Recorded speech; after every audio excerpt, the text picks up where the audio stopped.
You know, let's talk about something society gets completely wrong. I mean, fundamentally wrong, especially for men.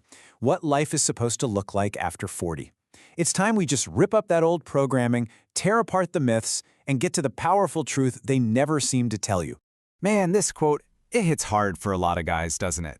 It's that quiet dread in the back of your mind, this feeling that the best days are already in the rearview mirror, that the clock is just ticking down. But what if that whole feeling, that entire belief, is just a complete and total lie? And that feeling of dread? Well, that's where we have to start. We have to talk about the myth. Let's really break down this lie we've all been told, the one that says your life is just on a slow, steady decline after you hit 40. I mean, think about it. From the time you're a kid, this is the story you see everywhere. You get one shot at a golden age, one glorious peak, and it's your 20s. Everything after that? Well, that's just the long, slow fade out. And what even defines this so-called peak? It's basically a highlight reel of things that just don't last. College parties, that first intense love, the thrill of your first job, and it's all propped up by stuff like having six-pack abs and perfect skin, things that, by their very nature, are temporary. So what happens when you buy into this myth? It's honestly devastating. It makes you feel like the whole game is over before you even really learn the rules. Every birthday just feels like another loss, not a win.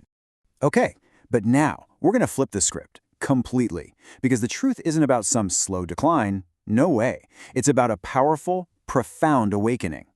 And here it is. This is the core shift you have to make in your head. The myth tells you your golden age is over, but the truth?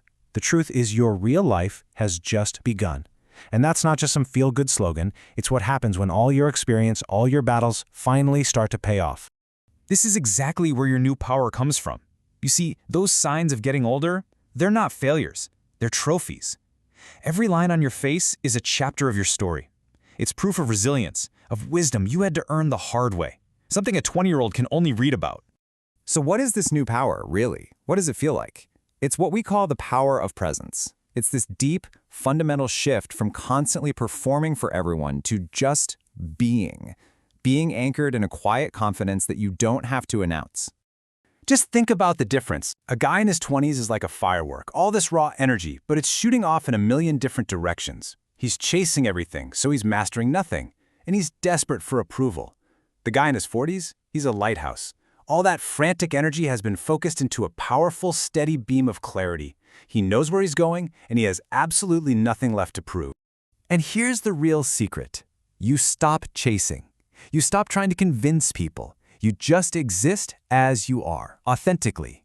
And in that state of just being, you find this magnetic power that you never ever had when you were trying so damn hard to get it. Let me give you a real-world example. Picture two guys walking into a room. The younger guy is often the loudest one, you know? He's flashy, he's performing, trying to get noticed. The man in his 40s, he can draw attention without saying a single word. His calm, centered presence is something you can literally feel. It changes the energy of the room. And this just captures it perfectly. Real strength isn't about being the loudest person in the room. It's about presence.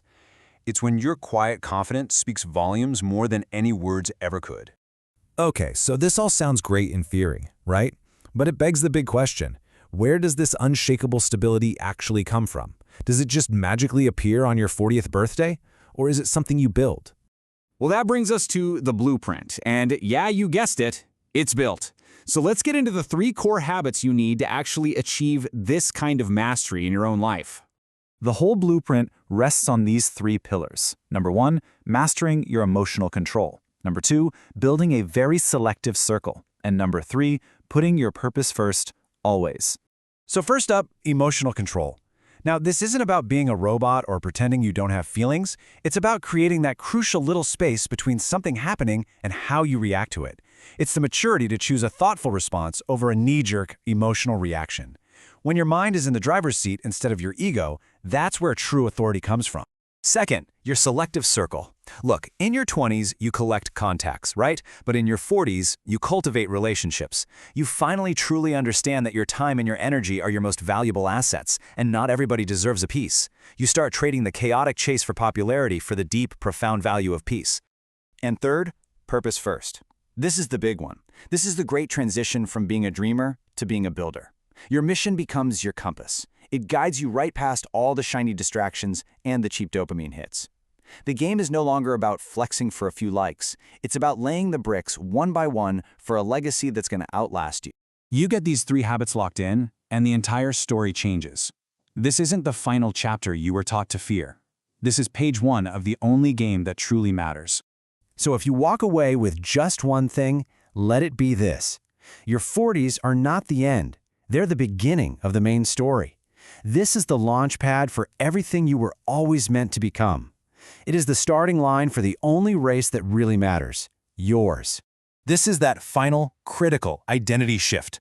You stop being a boy waiting for the world to give you permission. You become the man who grants his own.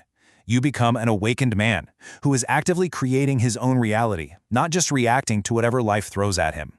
So I'll leave you with this one question to think about. I want you to look at your life right now, your daily actions, the things you're chasing, your long-term goals, and just ask yourself, honestly, are you building a legacy, or are you still just seeking approval?